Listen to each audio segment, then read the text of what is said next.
Afternoon, everyone. Welcome. We're just going to let the event fill up from the waiting room and we'll get started with this afternoon's virtual luncheon. Thank you for joining us.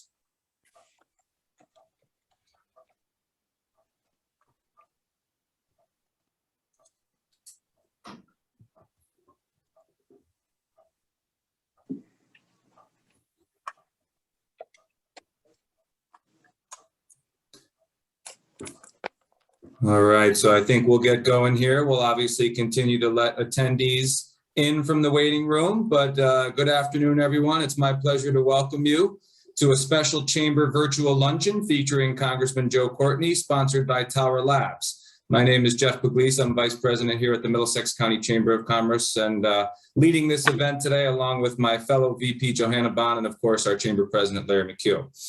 This afternoon's event is coming to you through a number of platforms. We are, of course, coming to you through the Zoom platform. We are streaming on Facebook Live. This event is being covered by the Connecticut Network, or CTN, and starting this afternoon, the event will be featured on the Chamber's YouTube channel. Before turning the program over to Chamber Chairwoman Maureen Westbrook, I would like to invite our viewers to submit questions via the chat portal or the Q&A portal, and we will do our best to get it into the conversation. If you are joining us on the phone or via Facebook Live, you can email me your question directly at Jeffrey, that's Jeffrey, at middlesexchamber.com. And finally, as always, a quick shout out to my colleague and fellow Chamber VP Johanna Bond for managing the technical aspect of today's event and for making sure everything runs smoothly as always. So without further delay, it is now my pleasure to turn the program over to the new chairwoman of the Middlesex County Chamber of Commerce, Maureen Westbrook. Good afternoon, Madam Chair. Thank you, Jeff. Thanks, everybody. Good afternoon, and thanks, everybody, for joining us today. It's an honor for me to serve as chair of the chamber and to welcome everybody for this event with our guest speaker, Congressman Courtney. Obviously, want to thank Tower Labs and Norm Needleman for sponsoring today's event. Both have been really great friends of the chamber and really work hard to serve our members in the interest of the state of Connecticut and everything they do. We know Joe's been instrumental in driving growth and jobs in the defense sector with the state of Connecticut and Middlesex County realizing the benefits of that work at both Electric Boat and Pratt & Whitney and all the subcontractors thereof. So done some great things for all of us here in Connecticut.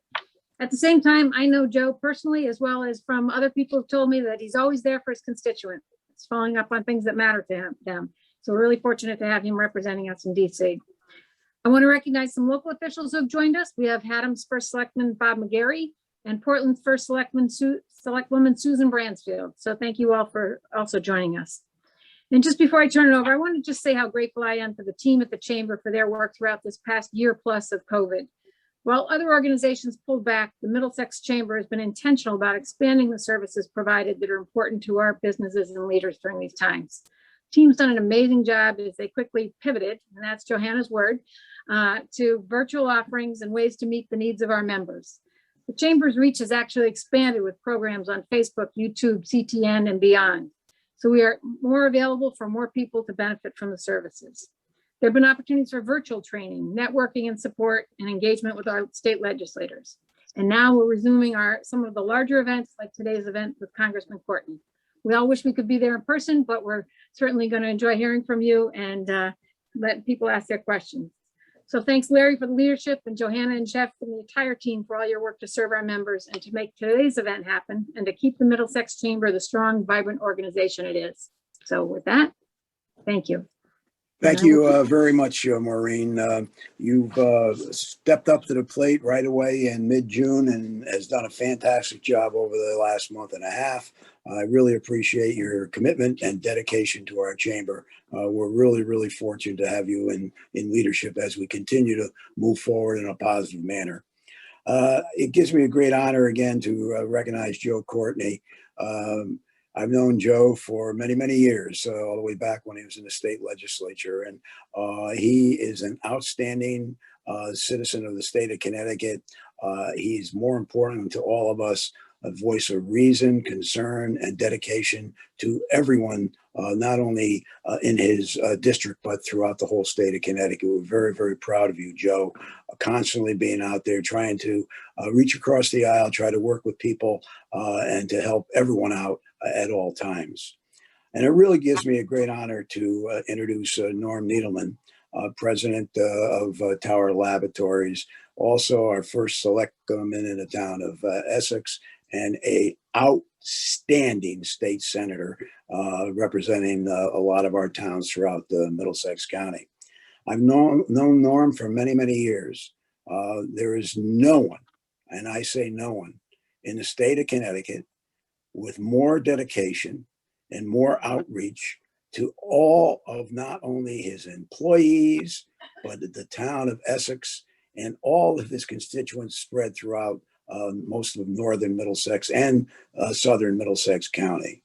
Norm is one of those business leaders that I really, really look up to for his commitment, his dedication. I don't know if he goes by a clock of 24 hours because he cannot possibly do everything he's doing in 24 hours.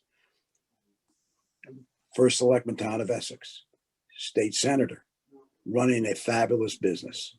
But more important to all of us here in Middlesex County, he is a dear friend and a friend for all seasons. Norm is one of those guys that's not just here when you're on the winning side, but Norm is here on every day of the year for us. And it gives me an outstanding honor to introduce my friend, Norm Needleman. That was quite an introduction, Larry, and I really appreciate it.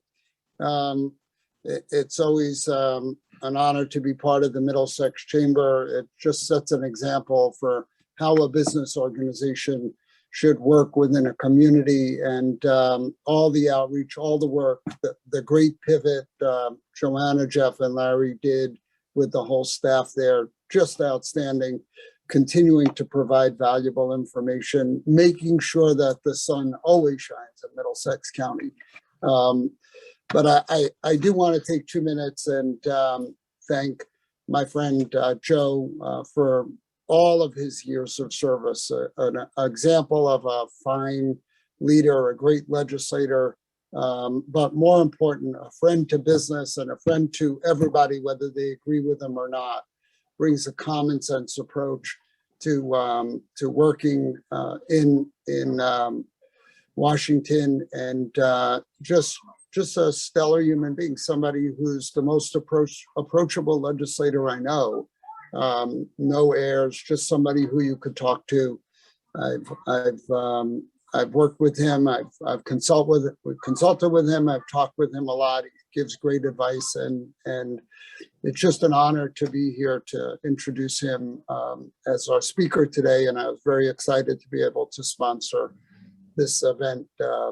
So with no further ado, I also want to thank Maureen for stepping up and being president of this organization. That's a great job. She's doing a great job at Connecticut Water. But with no further ado, I want to introduce Joe.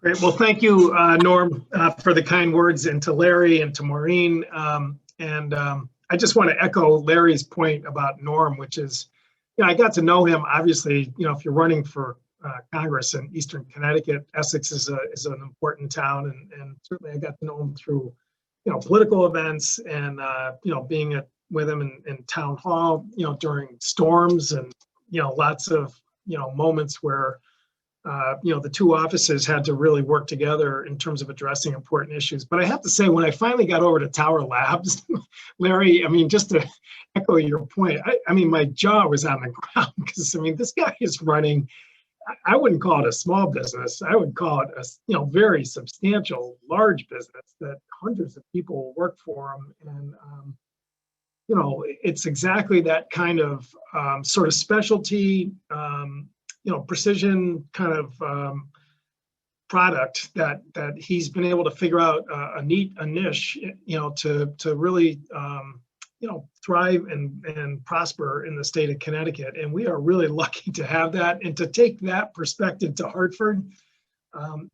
Again, it is just really unique. And I would just say, looking at the budget that passed on a really pretty healthy bipartisan basis this year, no tax increases, really addressing, key priorities for the state. That didn't happen by itself. It took some people who had to really, hold the line in terms of, the temptation with federal money that came in through the rescue plan to make sure that we stay focused on keeping our state's economy, we're in a recovery healing mode, and that budget does it. And I just want to, congratulate Norm and his colleagues who I think really were part of that sort of sweet spot in Hartford to get that package through. It's great to see Maureen, who we also have worked together for many years. Congratulations on taking over the chair. During the pandemic, I remember like right when it was almost like early March of 2020, I was at an event at Bacchus Hospital. And, at that point, the information was still sort of being sifted through by CDC and others. So, we're in a round table there, and there was a doctor from St. Francis Hospital who, I think clearly saw this thing was going to be really big and difficult. And he pulled me aside and just said, remember one thing, you can never over communicate at a time like this.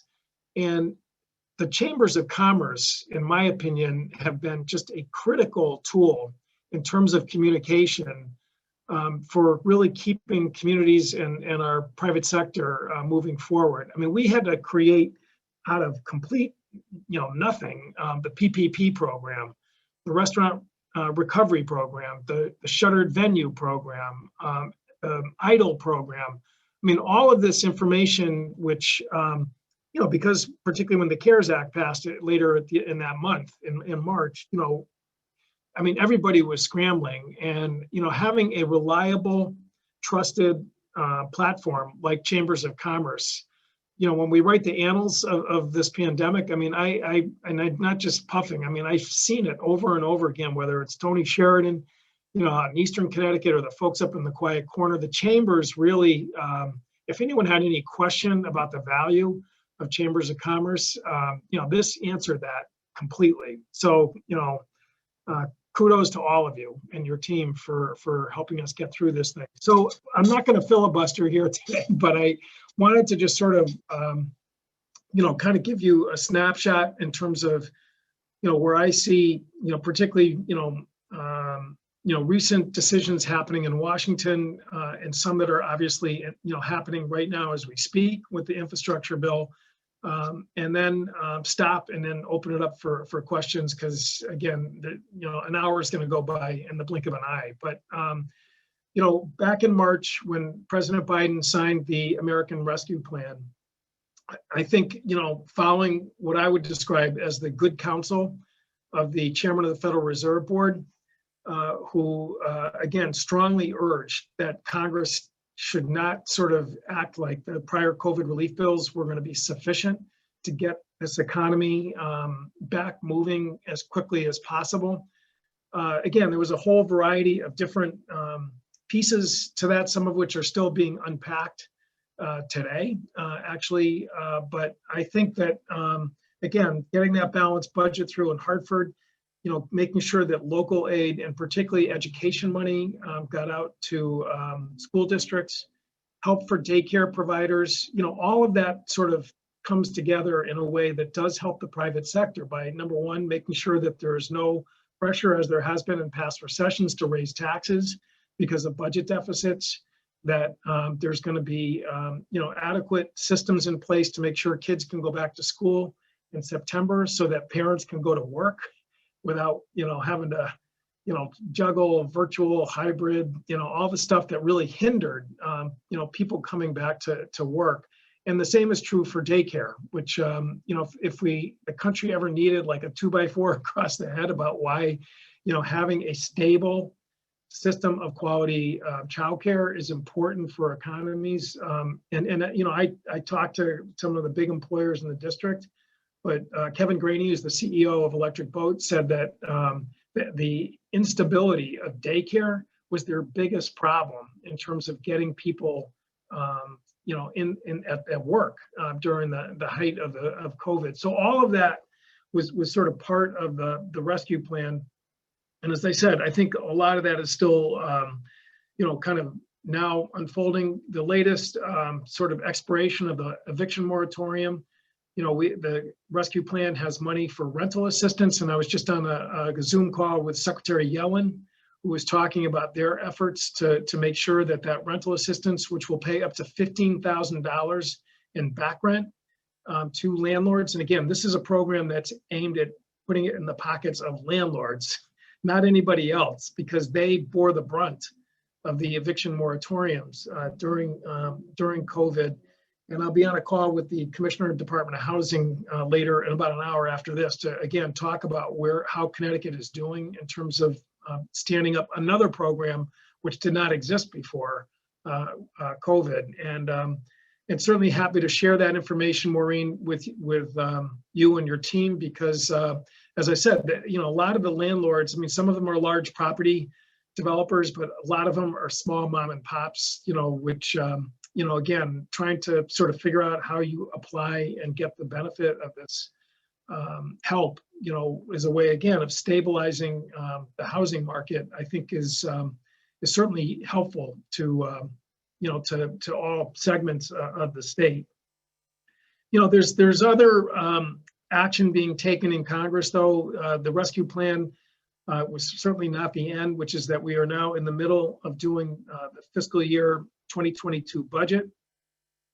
And as someone who still is on the House Armed Services Committee, I got the gavel back as chairman of the Sea Power and Projection Forces Subcommittee, making sure that the shipbuilding plan, which Southeastern Connecticut particularly, but as Maureen pointed out, there's a supply chain which reaches not just into Middlesex County, but frankly all over the country, but certainly all over the rest of the state, can have a strong horizon in terms of the demand signal coming out of Groton. The good news is, last year we overcame what was kind of a surprise to people, which is the prior administration cut a Virginia-class submarine out of the 2 per year build rate, and working on a bipartisan basis. And again, my ranking member from Virginia, Rob Whitman, and myself kind of clasped hands when that budget came out and said, we are going to get that submarine back in.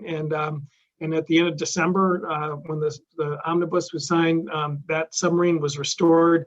About 2 months later, EB signed a close to a $3 billion contract to finish off the 2 per year build rate for the 5-year contract in which they're now presently operating. This past Saturday, we actually saw the fruits of that work, which is that the electric boat in the Navy had the first public christening of a submarine down at Groton, the USS Hyman Rickover. We had about 2,000 to 3,000 people there. It was, again, another eye-watering event where you saw, just the incredible teamwork that's down there. Right now, the workforce is at 17,800.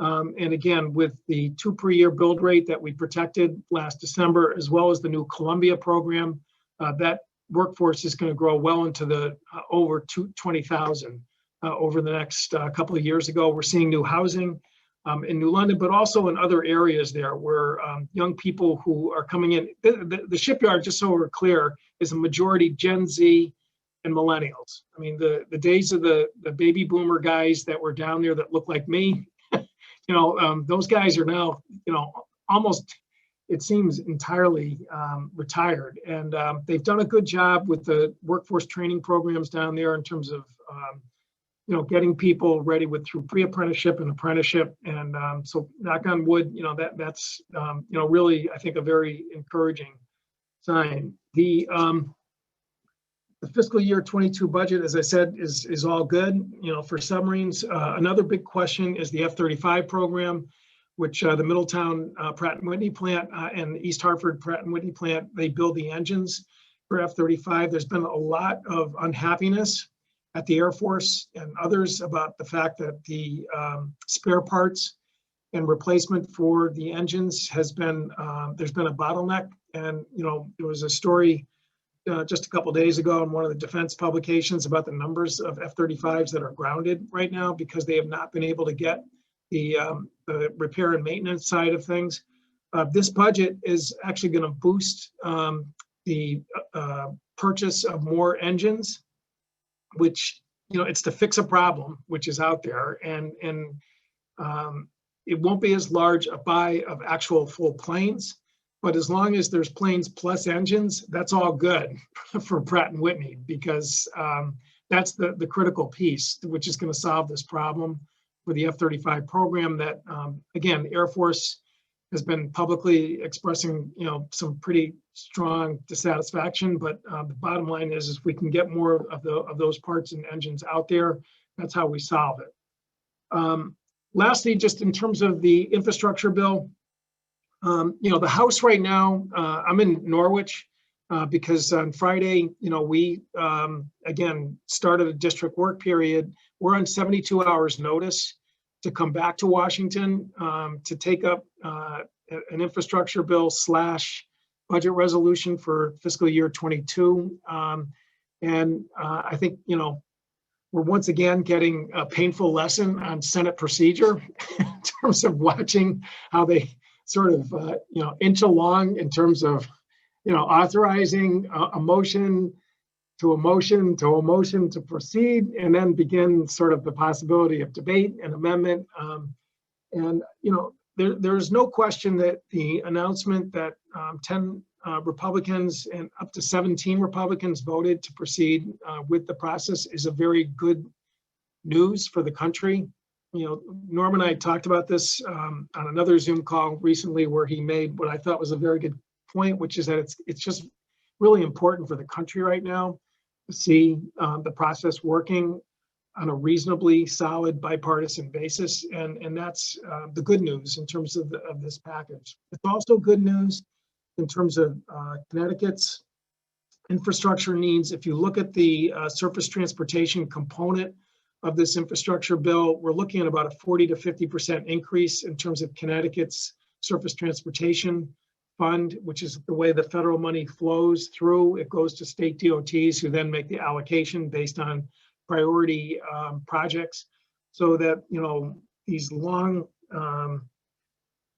waiting projects, whether it's Gold Star Bridge, Connecticut's largest bridge, which right now they're really recommending trucks not go on a northbound lane because of the age and state of badly needed repair that exists there, or the 395-95 intersection, which has again been a real trouble spot in terms of accidents, whether it's the Swing Bridge in East Haddam, whether it's I-84, which John Larson has been working so hard on in terms of Hartford. I mean, this budget in terms of that piece is very good, because it's going to give Connecticut, the ability to do more than just sort of repair potholes or in a stand pat surface transportation budget, which is really what we've been dealing with for the last 10 years. We're actually going to be able to take it up to a higher level. The House, just so you know, we passed an infrastructure bill about 6 weeks ago, and if you put the two of them side by side, you would see, I think, a comparable level of funding for that surface transportation piece. Where I think they would diverge is that the House bill, very frankly, was better in terms of public transit. It had a huge increase in terms of public transit, which I personally feel very strongly about in terms of a way of giving people options to travel and get to work without relying on the automobile. And the bipartisan infrastructure bill does have some public transit money in it, but it's a fraction of what was in the House bill. And again, that will keep, whether it's, some of the commuter rail on the coastline moving forward, and some of the bus service. But coming from a district where public transit is relatively weak, particularly up in the more rural parts of the district, the House bill really would have actually provided a lot more opportunities to develop rural transit. We'll see whether or not there's an ability to negotiate between the two chambers once the Senate completes its job. Again, there's other provisions that were in the House bill in terms of electrifying our bus fleets, our post office truck fleets, again, as a way of just trying to really address the issue of carbon emissions, which, again, the transportation sector is the biggest emitter of carbon emissions. And the bipartisan bill makes some progress in that area. Frankly, I think the House bill, which pretty much mirrored what the president had put forward, I think would have been a much more ambitious and I think needed step in terms of really trying to address the issue of climate change. And lastly, I would just end by saying, one thing that the Biden administration has moved forward on that we're seeing, Connecticut's, I think, growing participation and role in is the movement towards offshore wind energy production. Again, if you look at where we stand right now, there's very modest presence of offshore wind off of Nantucket. But just really a handful really of wind towers that are out there. They are definitely encouraging the Bureau of Environmental Management, BOEM, to really speed up the application process for more offshore wind in the area. For Connecticut, that means that a construction facility in New London at the State Pier, which Ørsted, which is the Danish company that has been doing this type of work for the last 20 years, again, is already moving forward in terms of using that site as a construction and assembly place for the wind turbines. That's going to mean, number one, a real boost to the coffers of the city of New London, as well as jobs during the construction phase, as well as the actual production of these wind turbines. And again, it's not just for wind turbines that are off of Long Island Sound or the coast of Massachusetts. This is for all of the wind turbine installations that are going to be happening up and down the East Coast. I will end with a caveat, which is that the process still is in its early stages. We need to balance existing users of Long Island Sound, our fishing fleet in particular, who are very concerned about making sure they have navigation, paths protected so that they can safely operate, and that we're not going to basically sort of smother that sector. And that is something which Gina McCarthy, who some of you will remember, was the former DEP commissioner in the state of Connecticut, and I have talked about, because she is sort of quarterbacking Biden's climate change office in the White House there. And I think she's extremely aware and sensitive to it. Hopefully she's going to come up and visit us sometime soon, and have her, really kind of update the state in terms of where that's happening. But I'm very convinced, and I think probably Norm would agree that, this is a reality that 10 years from now is going to exist in this region. We have to upgrade the grid to be able to accommodate that energy production, and that is, by the way, in the bipartisan infrastructure bill, which is a good thing. But there's right now, in terms of what I think you can see as far as the rescue plan, the infrastructure plan, and the fiscal 22 budget, is that we're really doing more than just sort of returning to the status quo pre-COVID. We are really talking about build back better in terms of different ways of doing things that I think Connecticut is very well situated because of its basic profile of its economy to really prosper and grow with that agenda. So with there, I probably talked too long, but I'll be happy to stop and answer any questions if people have them. Thank you again for the invitation, and thank you for your great work. Thank you very much, Congressman. Jeff Pugliese here with the Chamber team. I'm going to jump in and kind of moderate the Q&A if that's okay with you. We have a number of questions here that have come in advance and also through our chat portal here. A lot to unpack in your remarks. You did a great job, and we appreciate that. So we're going to bounce around a little bit, so if you forgive us on that front, but let's get right to it. The first question deals with workforce. We're hearing from our employers, I'm sure you are throughout your district. We have a lot of employers who are having trouble getting folks either back into their workforce under their umbrella for that particular employer or for new hires. The unemployment benefits obviously play a role, but the question is, where do you see that going moving forward? Do you believe that the sunsetting of the unemployment benefits will really be a game changer, or are there other issues within the economy that we need to be aware of as we move forward? So I think it will be certainly, it will have an impact. There's no question about that. Some states have gone faster than Connecticut in terms of ending the pandemic benefit. The data so far is somewhat inconclusive, but I'm not going to poo-poo because I've talked to too many, businesses who really have described, at least anecdotally, situations where people feel that $300 extra payment, which is lower than what it was under the CARES Act, as you recall, it was $600 Sure. back then. It's still a disincentive. I mentioned earlier about the need to get our schools reopened so that kids can go back in person to get childcare stood up as quickly as possible. Because really, as I said, I heard more about that from companies and businesses in terms of, particularly younger family work, workers with younger families, that has been just an incredible headache.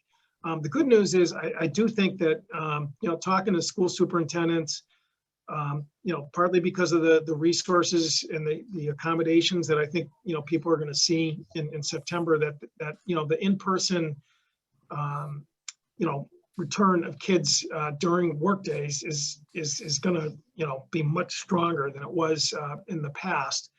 Again, tip my hat to Governor Lamont by reinstating the work search requirement for people to be able to be eligible for unemployment benefits. As you know, that was suspended during COVID.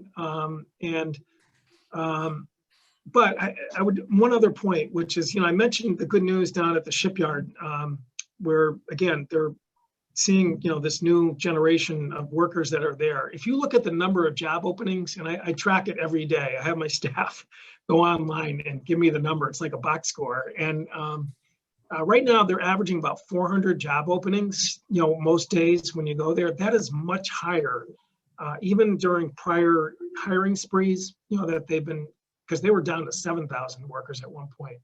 And, talking, and on Saturday, I was talking to some of the leadership there at the christening, and, as good as some of these job training programs are functioning, and they really have been recognized nationally, in terms of how quickly the pre-apprenticeship program is, there's just, we've really got to, in terms of the private sector and the public sector and community colleges, really make this, size up to deal with the issue. And again, it's not just because of EB, this is across the board, is that, some older workers, because of the COVID experience, I think are retiring in bigger numbers than they might have otherwise. And that's part of the reason why I think there's more openings. It's just that a lot of people who were, in their late 50s, early 60s, the experience of COVID, they looked at their retirement savings and they said, you know what, I want to enjoy some life somewhat. And I think that's also a big factor about why the number of openings is really spiking up. So we passed the National Apprenticeship Act reauthorization back in March, the Fitzgerald Act, which has always been sort of more focused on apprenticeships in the manufacturing and building trade sector. This bill would expand it into financial services, healthcare. We need to get quicker pathways than 4-year degrees, 2-year degrees to get people connected to employment. And that's really where I think the apprenticeship model can be a real plus. And I'm happy to follow up with any of your members if they have more questions about that, because I hear that from the U.S. Chamber as well as others. They want more options for young people to get connected to work rather than sort of traditional educational pathways. That's great, Congressman. Appreciate that answer, and appreciate your work on the apprenticeship and the manufacturing side as an organization who really values manufacturing as a critical industry sector. We'll certainly follow up with you and your team. The next question deals with the American Rescue Plan Act, or ARPA is kind of the shorthand these days, and we have a few questions on this front. The first one deals with the sheer size of the package. It was obviously, certainly an eye-opening package, obviously needed at this point, but there are some questions. There are, of course, the infrastructure components of it, the broadband, the water and sewer, but there's a lot of programmatic aspects to the package as well. The question is, did it truly need to be that large, and why couldn't it truly be focused on infrastructure and recovery, or was it simply that the economy needed that size of a jolt? Just some thoughts from your end on that front, Congressman. Again, the guy who I really was my North Star during this was Jerome Powell, as I mentioned earlier, who, again, in my opinion, bona fides as a conservative Republican banker appointed by Donald Trump. He was on the Federal Reserve during the last recession. and is old enough to remember, the high inflation of the 70s and 80s. And he just testified again, where again, he was been asking these, getting asked these questions, particularly because people are getting pretty antsy about inflation and whether or not the economy is overheating. I think going back to last March, the impact payments, the additional $1,400, which people got, as well as, the restaurant recovery money, as well as the shuttered venues. I mean, in my opinion, those really did hit the bullseye in terms of just ways of keeping the economy from sliding backwards. And again, if you look at the first quarter numbers as well as the second quarter numbers of GDP, the latest number was just under 7% growth, which still has not brought us back to the employment levels we were pre-COVID. So, his testimony is that he still thinks that the inflation that we're seeing in the economy is more specific and bottleneck related as opposed to systemic. I agree with him to a point. Housing is where I get nervous because, as all your members know, the cost of buying a house, I think rental costs are going to go very high, and that's more systemic. I mean, when you're talking about, gas prices, they've already sort of flattened out, and, in the last 2 or 3 weeks, and people are already predicting, by Labor Day, we're going to see that seasonal change. Even lumber prices have come back down from, the crazy highs that they were because the sawmills are starting to ramp up. And the furniture supply, which was another thing we heard a lot about, that's starting to improve. But housing is, that's the one where I think the Federal Reserve and Congress needs to sort of watch, because, if people, again, are looking at, a horizon of mortgages and prices that are just going to stay at levels or keep growing, then, wages have to chase that. And, other parts of the economy are so connected to housing. So Powell, I would not be surprised to see sort of back off from the Federal Reserve's purchase of mortgage-backed securities, which is, one of the drivers of the housing price growth. And whether or not they start pumping the brakes in terms of maybe some incremental steps in terms of increasing the benchmark, that's when, I think Congress needs to pay attention. By the way, the infrastructure bill has a pay for. This is not deficit spending like the rescue plan. And some questions about whether it's fuzzy math. CBO is going to report their score out in 2 days. So we'll see. Appreciate that, Congressman. A lot of good information there. Thank you very much. Another quick question on the ARPA front, and it deals with the readiness on the state side and on the city and town side. Do you believe, from your perspective in Congress, that these local municipalities and the state itself, are they ready to roll in terms of, getting these ARPA funds out on the street? I know I think they have to be committed by 22 and spent by 26. Do you believe that there's sufficient guidance coming from the federal side, and you believe that our local municipalities and the state of Connecticut are ready to deploy these much needed funds? So, my office actually has a seat at the Connecticut Conference of Municipalities sort of working group on this, because we really do want to just track this as closely as possible. I also have been talking, as well as my staff, with different CEOs of different towns. I'm actually, the comfort level I think that towns have right now in terms of guidance that's come out from Treasury, I think is growing. And so I'll give you an example. Norwich, where I'm zooming in from, they just had their first presentation on their ARP package. And I think the town manager did a great job of sort of, addressing items that Treasury green-lighted in terms of, paying for some capital expenses that had been deferred because of COVID, which again, that's an allowable use of the money. So that kind of gets the city caught up in terms of some of their infrastructure projects. They are using some of it for behavioral health and social service needs, which, the isolation caused by COVID has definitely spiked up behavioral health demand that's out there for nonprofits as well as town social service agencies. And also the city, the Norwich Police Department They were looking at a reduction of their police force by 3 positions pre-ARP because of, the budget challenges in the city of Norwich. Using the ARP money, they're going to restore all 3 of those police positions.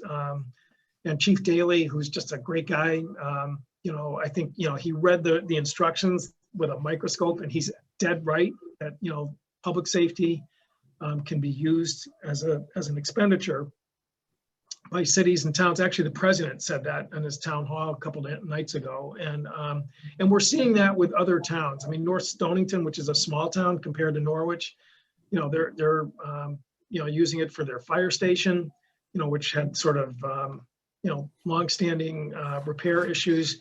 So, I'm bullish on the fact that towns, they're talking to each other, they're getting best practices.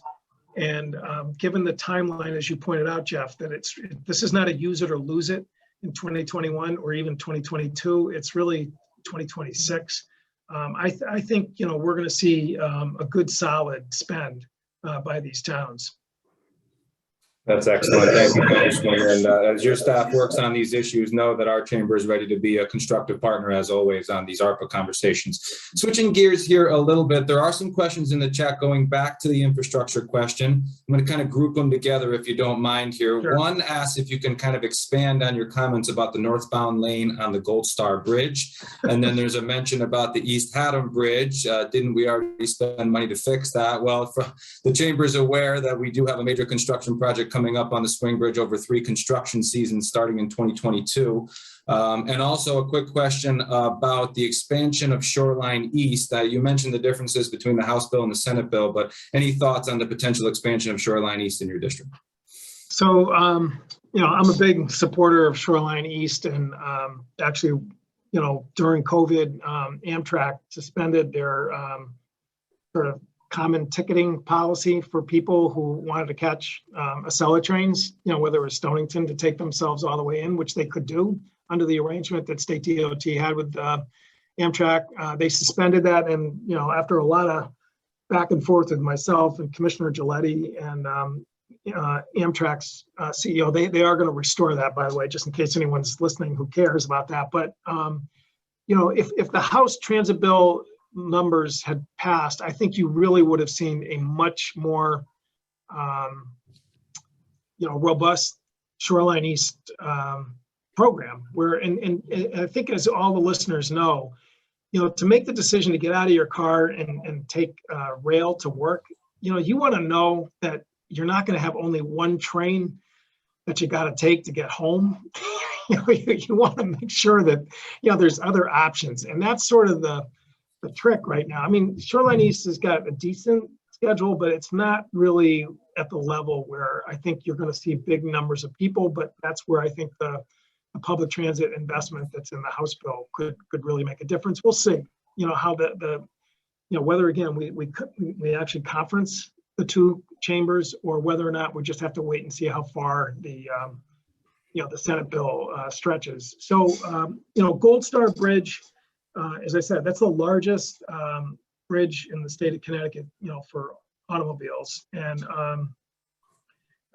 if you drive over it northbound, you'll see, that there's a lot of temporary sort of, equipment that's there, because this has been something going back to the Malloy administration, that they identified that bridge was due for repair and replacement. And right now, again, the northbound lane, there is some warnings about heavy trucks maybe trying to find alternate uses to get to the other side of the Thames River, which means you got to go through Norwich pretty much to cross the river there.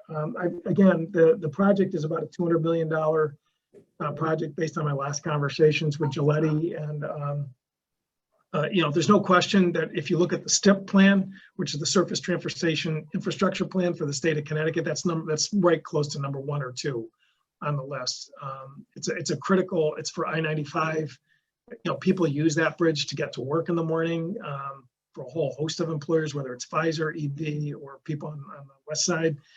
And and again, that's one that I know State DOT is following closely. The swing bridge in Haddam, I mean, there's a plan in place. It's a multi-year plan, but you got to remember the financing of federal funds into the state of Connecticut, unless we pass an infrastructure bill, is not going to be there in out years. I mean, the existing 19-cent gas tax, along with other pay-fors that exist today, is not sufficient to fully fund even the existing status quo of an infrastructure bill. And that's why this bill is so important. Some of you may know, we've returned to earmarks, limited earmarks, not for private companies, but for public entities and nonprofits. And one of the earmarks that I was able to get into the House bill, and hopefully it's going to find its way into the final package, was to create a pedestrian walkway for the swing bridge. I mean, today, if you go up to East Haddam, and you try to walk across that bridge, you take your life in your hand. There is no room. I mean, zero. So what my earmark would do would be actually to create a pedestrian walkway, which would really, create a whole new walkability for people on the, on the non-East Haddam side in terms of development. Again, we've got that great new, hotel and banquet center there. But if they ever wanted to take a walk down and take a look at, Goodspeed Opera House or something in East Haddam, like I said, you take your life in your own hands. So anyway, that's just an example of some of the infrastructure that's there. Again, my office is happy to follow up in terms of, information that we've been getting from State DOT. I mean, they obviously are watching every second of this deliberation because, they are going to be a huge sort of interface in terms of how that money comes in and where it goes. Absolutely. And it's obviously a critical river crossing in Senator Needleman's district. So Norm, did you want to weigh in on the swing bridge project in any way? I'm sure, Jeff. And first of all, thank you, Joe, for everything you're doing on that. The addition of the walkway has tremendous tourism benefits because it ties together the Essex steam train and the boat ride with people going to the Goodspeed and going to downtown East Haddam. And there's a revitalization project that's being discussed down there. The value to the whole area is enormous with that. I just want to do a shout out to the DOT. Bob McGarry's on this call. We had a meeting in East Haddam with him and Rob Smith and the DOT folks and some local residents. They have gotten this construction project or proposed construction project down to approximately the closure down to like 25 63-hour time periods, which, considering the work and considering what has to be done to that, that's an amazing feat. It's still a work in process, but there's not going to be a 6-month closure of the whole bridge or anything. So they're really trying to narrow it down. Very exciting. We did, I believe, get money appropriated for sidewalks on both sides of that bridge to connect to the walkway. So it's a tremendous opportunity for Eastern Connecticut. And I have to tell you, when we were on the state pier with Kathy Austin and I, should look at the underside of that bridge, looking at the Gold Star Bridge. It is quite frightening, and that is a A-list priority for Eastern Connecticut, because if that thing gets shut down, it's going to be a real problem. So any help that the congressman can do, who's constantly defending Eastern Connecticut and making sure we get our fair share, is greatly appreciated. One other big bridge in the area is the old Saybrook Rail Bridge, which, again, some of you may remember at the end of last year, US DOT announced that they were going to put the first about $60 to $70 million for design work to repair that bridge, which is well over 100 years old. Amtrak has to slow the trains down when it goes over that bridge because of its age. The total price tag to replace that bridge is closer to $600 million. And that's another reason, and that there is no money for the balance of that project as it stands today. If we pass the infrastructure bill with the Amtrak money that's included in both the Senate and the House bill, they're going to be able to repair Old Saybrook. And when you talk about speeding up train and rail service, a lot of this is just tied to the infrastructure. You can't, run a train over Old Saybrook Bridge, at 60 or 70 miles per hour in the present state that it's in. And we saw this with, in Niantic when they replaced the Niantic Bridge during the last recovery package. Again, the trains had to slow down when it approached the Niantic Bridge. That bridge did get replaced. And today, if you're on the train, if you want to look over the Niantic River Bridge, you better pay attention, because that train just flies over that because it was replaced, and that's a good thing. Great stuff. Thank you, Congressman, and thank you, Norm, for jumping in. Some great insight on the infrastructure side, so we appreciate that. Switching gears here quickly to tourism. We mentioned manufacturing as obviously a critical industry sector, but tourism is right there with it here in Middlesex County and throughout the state. Congressman, I know you mentioned the Shuttered Venue Operators Grant, and you were instrumental in getting support for Mystic Aquarium and some other stakeholders in your district. But the question is a little more general about kind of the state of tourism in your district and throughout the state of Connecticut. And we're certainly bullish on it. But what do you see as kind of a path forward for the tourism industry here? Yeah, so the Shuttered Venue grant announcements was actually kind of an opportunity for me to kind of get around and catch up with folks. And one amazing venue in Eastern Connecticut is the Eugene O'Neill Theater down in Waterford, which has been responsible for some of the great artists. The guy who wrote Hamilton, Lin-Manuel, he came through, Eugene O'Neill, Jim from The Office, came through Eugene O'Neill, Jennifer Garner, it's an amazing place, but they came this close to just, completely capsizing. They just, they cannot, accommodate density there. And that Shuttered Venue grant, really has been just a real lifeline to make sure that they're going to ramp up, and they're hoping to really have high density traffic in that facility. And that's true, I'm sure, of Goodspeed. It's true of just a whole series of other places.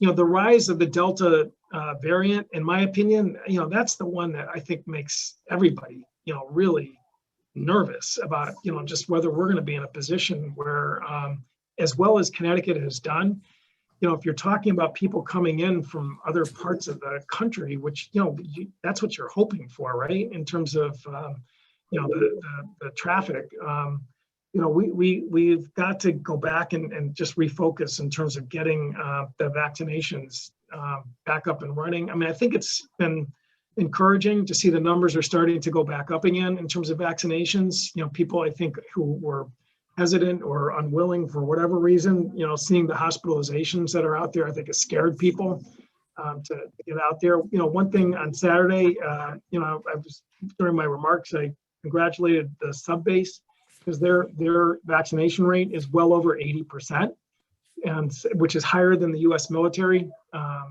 which is in the 70s right now. And anyway, to me, if you care about, the aquarium, Seaport, Goodspeed, whatever. We've just got to make sure that we crush this virus once and for all. And God knows people want to go out.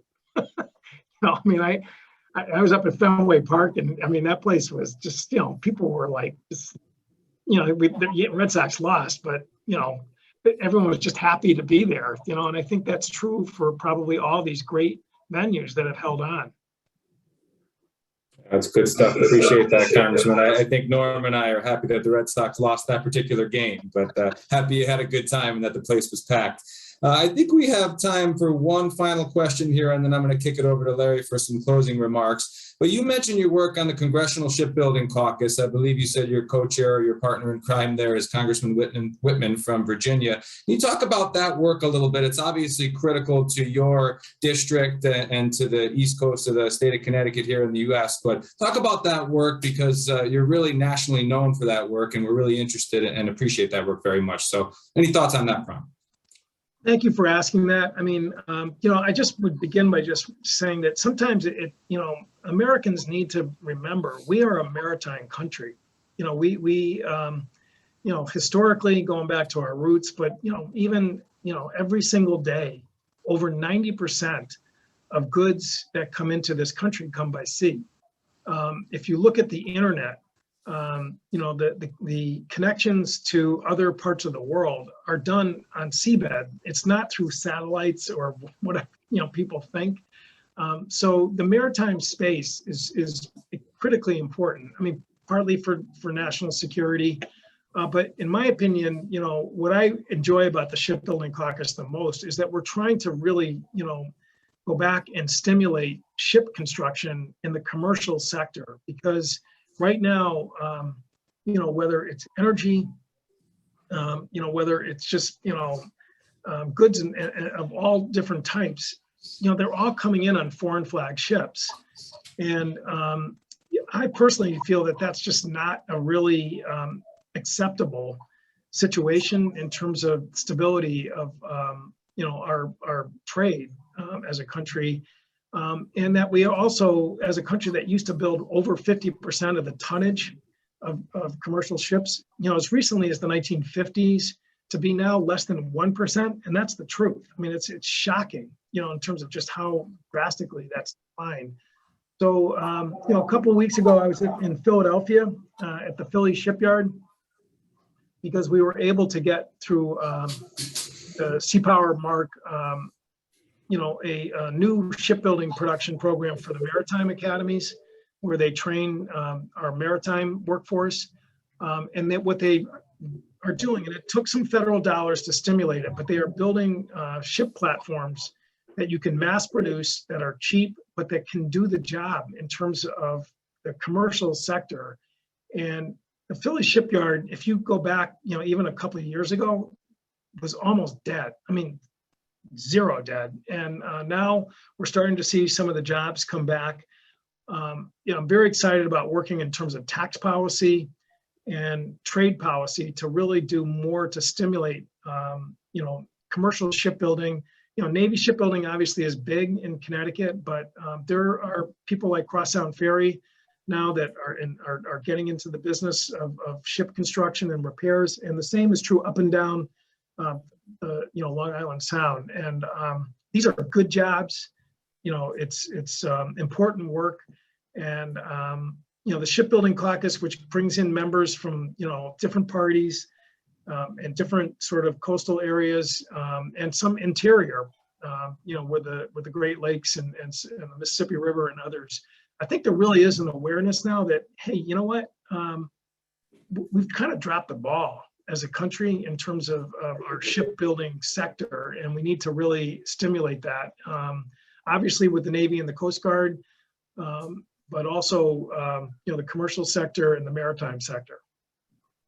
That's great. Well, thank you so much, Congressman. I'm going to send it back to Larry here, but I really enjoyed our conversation, and I wish you and your family and your team all the best, and we look forward to seeing you real soon. Thanks so much. Back to you, Coach.